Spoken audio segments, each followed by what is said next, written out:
வணக்கம். நாம் இதற்கு முந்தைய தொகுப்பில் விடுதலை புலிகளின் எழுச்சி முதல் வீழ்ச்சி வரை பார்த்தோம். அதில் 2009இல் போர் முடிவடைந்ததுடன் அந்த தொகுப்பை முடித்திருப்போம். தற்போது நாம் இந்த தொகுப்பில் போருக்கு பின்னரான சூழ்நிலைகள் பற்றி பார்ப்போம். 2009ஆம் ஆண்டு மே மாதம் முள்ளிவாய்க்கால் பகுதியில் இலங்கை அரசின் இராணுவம் மற்றும் தமிழீழ விடுதலை புலிகள் இடையிலான இறுதி யுத்தம் நிறைவடைந்தது. ஆனால் அந்த முடிவோடு ஒரு பெரிய மனிதாபிமான துயரமும் தொடங்கியது. 30 ஆண்டுகளுக்கு மேலான உள்நாட்டுப் போர் அதன் கடைசி கட்டத்தில் ஆயிரக்கணக்கான பொதுமக்களை பிழைத்துக் கொள்ள முடியாத விதமாக அழித்தது. விமானப்படை, கப்பல்கள் மற்றும் வலதுசாரி தாக்குதல்களின் மத்தியில் தப்பிக்கவோ ஓடிக்கொள்ளவோ இயலாமல் இருந்தவர்களே பெரும்பாலானவை. மேலும் யுத்தம் முடிவடைந்த பின்னரும் தமிழர் சமூகத்துக்கு ஏற்பட்ட மனிதநேய ரீதியான பிரச்சினைகள் அதிகம். அவர்கள் ஒரு புதிய வடிவிலான துன்பங்கள் மற்றும் சிக்கல்களை எதிர்கொண்டார்கள். முதல் சிக்கலாக இடம்பெயர்ந்த மக்களின் நிலை காணப்படுகிறது. சுமார் 3 லட்சத்திற்கும் மேற்பட்ட மக்கள் தங்கள் சொந்த ஊர்களில் இருந்து விரட்டப்பட்டனர். அவர்கள் அனைவரும் ஐடிபி காம்ப்ஸ், அதாவது இன்டர்னலி டிஸ்பிளஸ்ட் பர்சன்ஸ் காம்ப்ஸ் எனப்படும் இடங்களில் அடைக்கப்பட்டனர்.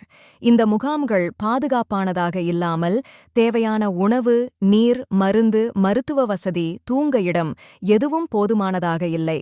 அந்த முகாம்கள் பலமுறை சர்வதேச மனித உரிமை அமைப்புகள் மூலம் விமர்சிக்கப்பட்டன. மக்கள் முகாம்களிலிருந்து வெளியேற முடியாத கட்டுப்பாட்டு சூழலில் இருந்தனர். குடும்பத்தினர் பிரிந்துவிட்டனர். சிலர் காணாமல் போனார்கள்.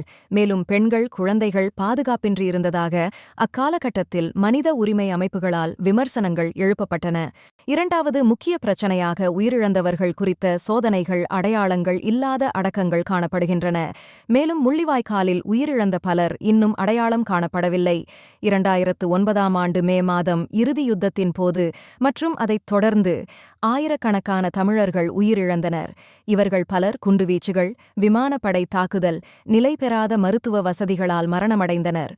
ஏராளமான உடல்கள் அடையாளமின்றி பொதுக்குழிகளில் புதைக்கப்பட்டதாகவும் சில இடங்களில் முறைப்படுத்தாமலே அடக்கம் செய்யப்பட்டதாகவும் மனித உரிமை அமைப்புகள் மற்றும் புலம்பெயர் சமூகங்கள் புகார் தெரிவித்துள்ளன. இன்று வரை அந்த உடல்களில் பலரது அடையாளங்கள் உறுதிப்படுத்தப்படவில்லை. DNA சோதனைகள், சுயாதீன விசாரணைகள் மற்றும் அடக்க மையங்களின் பட்டியல்கள் குறித்த கோரிக்கைகள் பல்வேறு அமைப்புகள் மூலம் எழுப்பப்பட்டாலும் இலங்கை அரசு இதற்கு முழுமையான ஒத்துழைப்பை வழங்கவில்லை.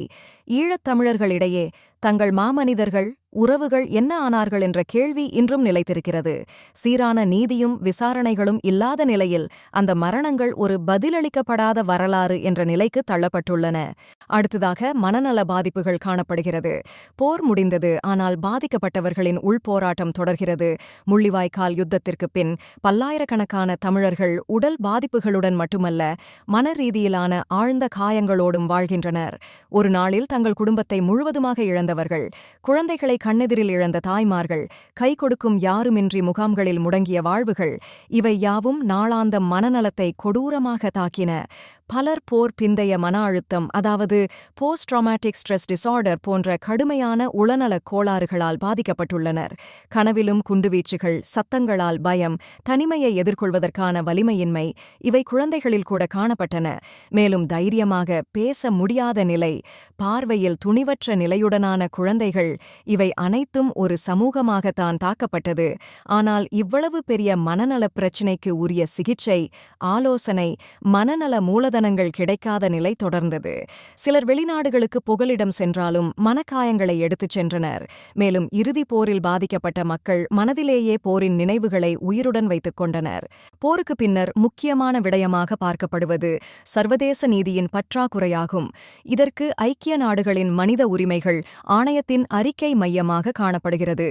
2009ஆம் ஆண்டு இலங்கை உள்நாட்டுப் போர் முடிவடைந்த பிறகு அந்த இறுதி யுத்த காலகட்டத்தில் நடந்த மனித உரிமை மீறல்கள் தொடர்பாக உலகளாவிய கேள்விகள் உருவாகின.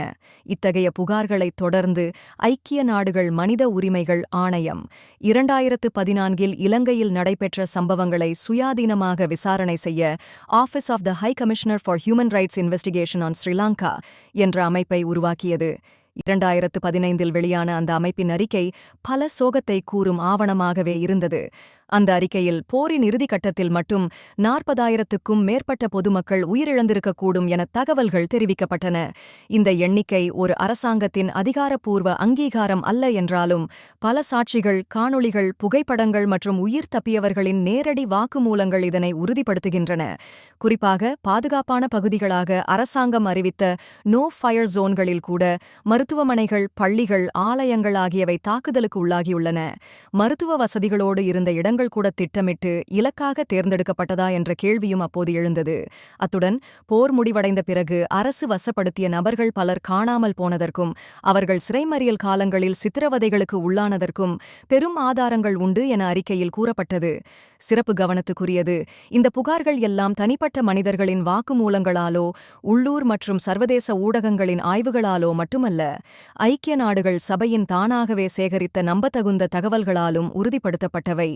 அறிக்கையின் மிக முக்கியமான புள்ளியில் பாதிக்கப்பட்ட மக்களுக்கு நீதிமன்றங்களின் வழியாகவோ அரசாங்க ஆணையங்களின் வழியாகவோ எந்தவிதமான நியாயமான தீர்வும் இதுவரை கிடைக்கவில்லை என்பதே வலியுறுத்தப்பட்டது.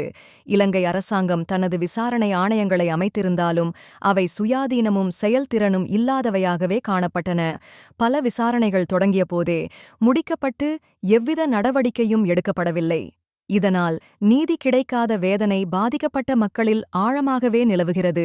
ஐக்கிய நாடுகள் மனித உரிமைகள் அறிக்கை இலங்கையில் நடந்த சம்பவங்களுக்கு சர்வதேச தளத்தில் சுயாதீன விசாரணை வேண்டுமென்றும் பாதிக்கப்பட்டவர்களுக்கு டிரான்சிஷனல் ஜஸ்டிஸ் வழியாக நீதியையும் நிவாரணத்தையும் வழங்கும் முயற்சிகள் மேற்கொள்ளப்பட வேண்டுமென்றும் வலியுறுத்தியது. எனினும் இலங்கை அரசின் நிலைப்பாடு 2015ஆம் ஆண்டு ஐக்கிய நாடுகள் மனித உரிமைகள் ஆணையத்தின் தீர்மானத்தை இலங்கை அரசாங்கம் கூட்டாக ஏற்றுக்கொண்டது. இது சர்வதேச விசாரணைகள், சீர்திருத்தங்கள் மற்றும் பாதிக்கப்பட்ட மக்களுக்கு நீதியளிக்கும் நோக்கில் ஒரு முக்கிய முன்னேற்றமாக பார்க்கப்பட்டது. ஆனால் 2020இல் ஆட்சிக்கு வந்த புதிய அரசாங்கம் அந்த முன்வைப்பு நிலைப்பாட்டிலிருந்து முற்றிலும் விலகியது. அந்த நேரத்தில் ஐக்கிய நாடுகளின் பரிந்துரைகள் வெளிநாட்டு அரசியல் ஈடுபாடுகளால் தூண்டப்பட்டவை என்றும் நாட்டின் உள்நாட்டு சட்ட பண்பாட்டு முறைமைகளே தீர்வு வழங்கப் போதுமானவை என்றும் அரசு தெரிவித்தது. இந்த மாற்றமான நிலைப்பாடு நீதி வழங்கும் செயல்முறைகளை மேலும் பின்னடையச் செய்தது.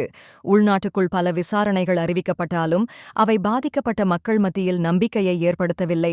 பல விசாரணைகள் முறையாக தொடரப்படவில்லை, முக்கியமான நபர்கள் மீது நடவடிக்கை எடுக்கப்படவில்லை, முடிவுகளும் வெளிவரவில்லை. இதனால் மனித உரிமைகள் அமைப்புகள் தொடர்ந்து இலங்கை அரசாங்கத்தின் நடவடிக்கைகளை விமர்சிக்கின்றன.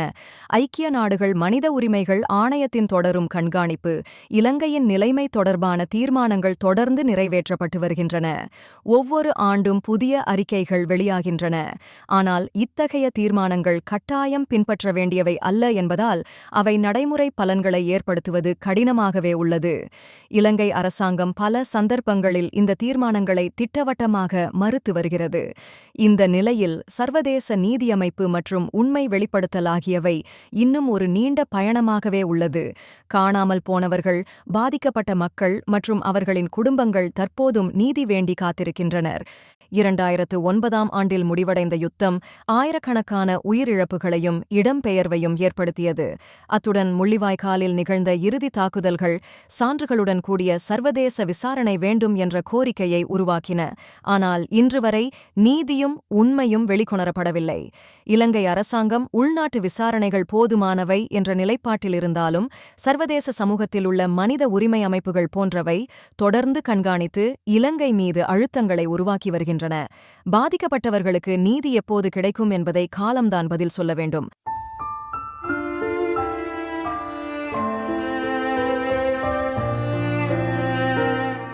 இவ்வாறான தமிழ் ஆவண தொகுப்புகள், செய்திகள், தகவல்களை அறிய எங்கள் யூடியூப் சேனலை பின்தொடருங்கள். உங்கள் ஆதரவை பகிருங்கள். நன்றி.